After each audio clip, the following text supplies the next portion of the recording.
সামনেই জামাই ষষ্ঠী চলে আসলো, একবার ফোন করি, নিমন্ত্রণ তো করতে হবে।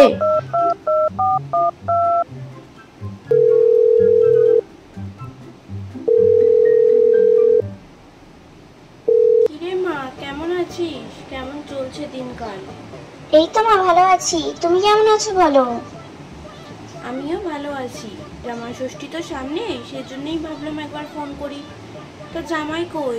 ফোনটা দে তাকে, একটু কথা বলে নি। দাঁড়াও মা, দিচ্ছি। কি গো, শুনছো? মা ফোন করেছে, এদিকে এসো, ফোনটা নাও। দাঁড়াও, আসছি। হ্যালো জামাই বাবাজি, কেমন আছো? এই তো ভালো আছি। সামনে তো জামাই ষষ্ঠী, তা আসবে তো, সেজন্যই ফোন করলাম। হ্যাঁ মা, যাওয়ার তো ইচ্ছা আছে, দেখি অফিস থেকে ছুটি পাই কি পাই না, দেখছি, দেখে তাহলে জানাবো। আমি ছুটি পেলেও একদিন। হ্যাঁ হ্যাঁ, তা চলে এসো তাড়াতাড়ি আগের দিন, ওই দিন থেকে দুদিন পর যেও। ঠিক আছে, ভেবে দেখবো। আপনি এখন রাখুন, আমার অফিসের অনেক কাজ আছে।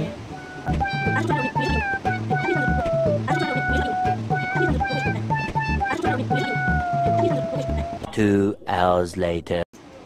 ভালো করে এসো। ঠিক আছে, আপনি রাখুন, তো আমি অফিসের কিছু কাজ করছি, রাখুন।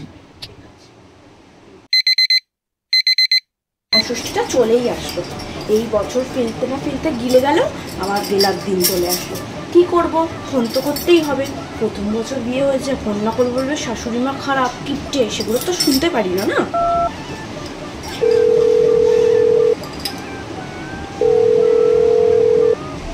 হ্যালো মা। হ্যাঁ, তোর বর কোথায়? তোর এই কিপটের জামাই, ওকে বলতেও আমার ইচ্ছা করে না। কি করবো? মা থামো, কি হচ্ছেটা কি? কি বলছো কি এইসব? থামো, আমি ওকে দিচ্ছি, ভালোভাবে কথা বলো। শুনছো? এদিকে এসো। হ্যাঁ মা, বলুন, কেমন আছেন? চলে এসো, সোমবার তো জামাই ষষ্ঠী, খেয়ে যেও। দুপুরবেলাটা নিমন্ত্রণ রইলো, ওই দিন সকালে এসে দুপুরে খেয়ে এবার বিকালে বাড়ি চলে যেও। তো মা, আমি অফিস থেকে দুদিনের ছুটি তো নিয়ে নিলাম, ভাবলাম আপনার কাছে দুদিন থাকবো গিয়ে। অতদিন থাকি না আপনার। না না, দুদিন তো অফিসে ছুটি নেওয়ার কোনো প্রয়োজন নেই, তাই না? দুদিন কোনো প্রয়োজন নেই। অ্যাকচুয়ালি আমরা মঙ্গলবার বৃন্দাবন চলে যাচ্ছি, তো আমরা থাকবো না। হ্যাঁ, তুমি বরঞ্চ সোমবার এসে সোমবার রাতের মধ্যে বাড়ি চলে যেও। এখান থেকে তো 1 ঘন্টারই দূর, বেশি তো দূর না। 11টার ট্রেন ধরে 12টায় বাড়ি চলে যেও। আপনি রাখুন, কিপটে শাশুড়ি কোথাকারের। আর আসার সময় পারলে একটু ফল মিষ্টি নিয়ে এসো, নাকি সেগুলোও আমাকে কিনে দিতে হবে? না না, সব আমি নিয়ে যাবো, দরকার হয় আমি নিজে রান্না করে খাবো। আপনি রাখলাম, রাখুন আপনি। ফাইনালি সোমবার জামাই ষষ্ঠী, কতদিন পর আবার ওই রিলসটা বানাতেই হবে। ওই রিলসটা বানাবো, বানিয়ে গেলে নাচবো, কতদিনের ইচ্ছা। যাই হোক, আগে একটা ফোন করে নিমন্ত্রণ করে। হ্যালো, কেমন আছো বলো? এই তো মা, ভালো। হ্যাঁ হ্যাঁ, আমার মেয়ে কেমন আছে? আপনার মেয়েও ভালো আছে। আচ্ছা ছাড়ো ওসব, সোমবার তো জামাই ষষ্ঠী, সোমবার কিন্তু সকাল সকাল চলে এসো। আর তুমি না হয় একটা ব্লু কালারের পাঞ্জাবি পরো, কারণ আমার শাড়ির কালারটা না ব্লু, তাহলে একসাথে মিশবে ভালো।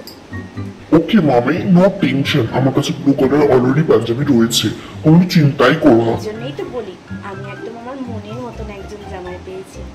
কিন্তু তুমি কিন্তু খুব তাড়াতাড়ি চলে এসো, আর আসার সময় থেকে একটা ভিডিও করতে করতে এসো। আমার মেয়েটা তো পারে না, কি করবো বলো, তোমাকে ওকে দিয়েই করতে হবে।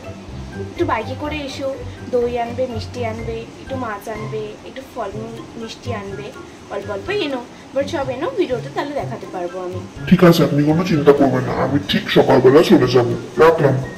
হ্যাঁ হ্যাঁ, অবশ্যই।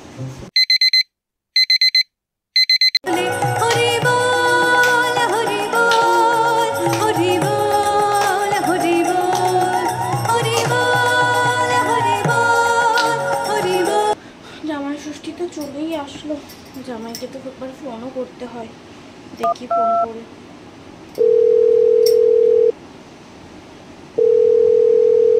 হ্যাঁ বাবা জীবন, সোমবার জামাই ষষ্ঠী, আমার মেয়েটাকে নিয়ে চলে এসো। মা, অফিসে ছুটি পাবো কিনা জানি না। আপিসে তুমি কিছু একটা বলে ম্যানেজ করো, সোমবার যেহেতু জামাই ষষ্ঠী, আপিসের লোক ছুটি যদি না দেয় দেন আমাকে, আমি কথা বলে নেব, কিন্তু সোমবার তো না আসলে আমার ভীষণ বড় অনিশ্চয় হয়ে যাবে। রঘুবীর আমার কোনোদিনও ক্ষমা করতে পারবে না, জানো? আপনি থামুন, আমি দেখছি। আমার অফিসে ছুটি দেবে না, কিছুদিন আগে আমি ছুটি তুমি নিয়েছি। বোঝার চেষ্টা করো, আমার বিশাল বড় অনর্থ হয়ে যাবে, আমার পুজোতে ব্যাঘাত করবে, সেটা তুমি চাও? আমি এই পাপ নিয়ে কিছুতেই বাঁচতে চাই না। প্লিজ আপনি বোঝার চেষ্টা করুন, আমার পক্ষে কিছুতেই সম্ভব না, আমার চাকরিটা চলে যাবে। আমার জীবনে এত পাপ নেই, আমি কিভাবে বাঁচবো?